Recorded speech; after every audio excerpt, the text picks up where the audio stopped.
Jednodušší doprava, snazší převoz věcí nebo možnost udělat si výlet.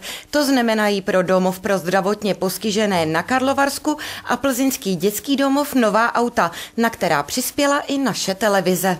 Krásný vánoční dárek dostali klienti domova pro zdravotně postižené Pata v Hazlově na Karlovarsku. Nové auto, na které přispěla i naše televize, předával autor projektu Sociální automobil Pavel Černý. Toto auto je přibližně 750. v počtu předaných vozidel, které předáváme zejména dětským domovům, ale i takovýmto ústavům postižených. Auto bude sloužit k přepravě klientů i zaměstnanců, částečně i nákladů.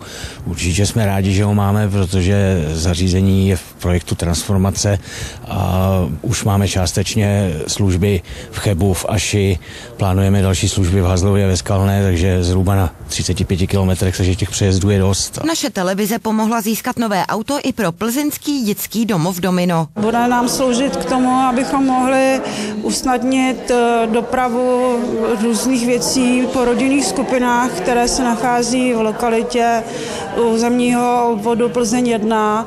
Tam jsou 3 rodinné skupiny a ty rodinné skupiny si to auto mohou vzájemně půjčovat, jezdí nakupovat, jezdí se s dětmi k lékaři. Děti z dětského domova ale využijí auto i na výlety. První je čeká už brzy. Pojedeme na Klučanku, to je v Držbeských skalách, kde 14 dětí bude trávit vánoční prázdniny, takže využijeme, snad první jízda bude šťastná.